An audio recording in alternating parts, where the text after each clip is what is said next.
Good evening. मेरा नाम सुलेमान है और आप द क्रॉस रेफरेंस देख रहे हैं। आज हम बात करेंगे कि 40 रोज़े ऐश वेंसडे से गुड फ्राइडे तक बनते हैं या ऐश वेंसडे से होली सैटरडे। हमारे रोज़े चांद के हिसाब से आते हैं। यही वजह है कि रोज़ों की तारीख हर साल एक जैसी नहीं होती। नए अहदनामे ने कभी दिन के आगाज़ की कोई नई तारीफ नहीं की, बल्कि ये उस बाइबली वक्त के असूल को जारी रखता है जो खुदा ने पैदाइश में कायम किया था और जिस पर खुदावंद यसू और तमाम यहूदी अमल करते थे, यानी गरूब आफ्ताब से गरूब आफ्ताब तक एक दिन। देखिए पैदाइश की किताब, उसका पहला बाब 5वीं आयत। लिखा है, और शाम हुई और सुबह हुई, यूं पहला दिन हुआ। यानी दिन का आगाज शाम से होता है और यही असूल बाइबल में बार बार दोहराया गया है। यही वक्त का पैमाना हमारे खुदावंद यसू और उनके शागिर्द भी इस्तेमाल करते थे और नया अहदनामा उसी को बरकरार रखता है। इसी वजह से नए अहदनामे में कोई वाज़ेह आयत नहीं मिलती जो ये कहे कि हमें दिन सूरज के हिसाब से मानना चाहिए या चांद के हिसाब से।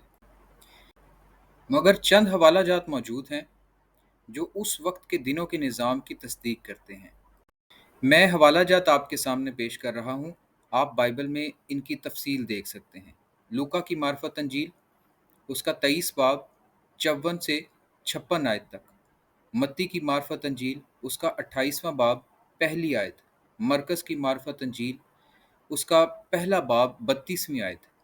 इमाल की किताब 20वां बाब 7वीं आयत से 11वीं आयत तक। और यूहन्ना की मार्फत अंजील, उसका 19वां बाब 31वीं आयत।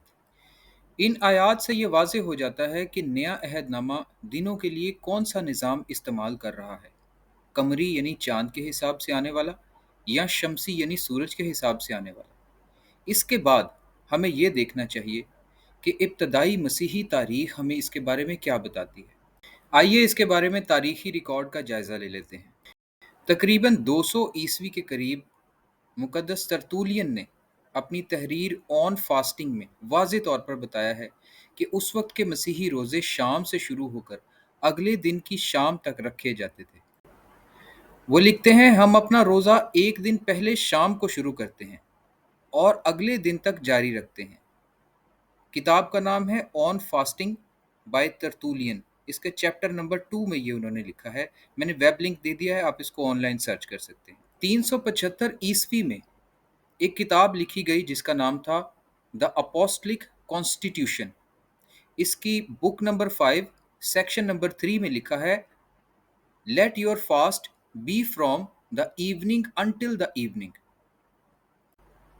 इसका उर्दू तर्जमा है, अपने रोजे शाम से शाम तक रखो।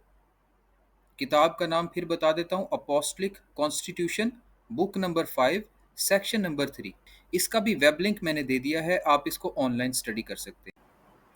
अब तक हमने ये सीखा कि हमारे रोज़े का वक्त सूरज के हिसाब से नहीं होता, बल्कि चांद के हिसाब से होता है। दिन निकलने से रात होने तक नहीं, बल्कि शाम से शाम तक। अब जब रोज़े चांद के हिसाब से आते हैं और इनका वक्त भी चांद के हिसाब से होता है, तो बुध का दिन हम सूरज के हिसाब से कैसे गिन सकते हैं? अगर बुध का दिन चांद के हिसाब से देखा जाए तो वो मंगल की शाम से शुरू होकर बुध की शाम पर ख़त्म हो जाता है। तो बाइबल के बयानात से और इब्तदाई मसीही तारीख से जो कुछ हमने सीखा वो ये है कि रोज़े रखने का आगाज़ राख के बुध से होता है और राख का बुध मंगल की शाम को शुरू होता है। और अगर मंगल की शाम से शुरू होने वाले राख के बुध से गिनती की जाए तो गुड फ्राइडे पर 40 रोज़े मुकम्मल हो जाते हैं।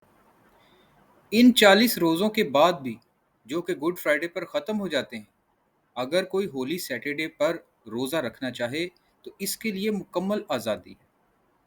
लेकिन इस रोज़े का ना तो लेंट के रोज़ों से कोई ताल्लुक़ है, ना 40 रोज़ों से।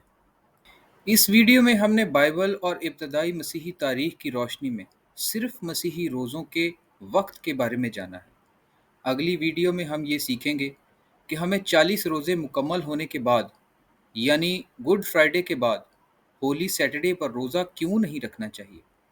हम ये भी जानेंगे कि गुड फ्राइडे को दोपहर 3 बजे के बाद रोज़ा क्यों ख़त्म हो जाता है। खुदावंद आपके साथ।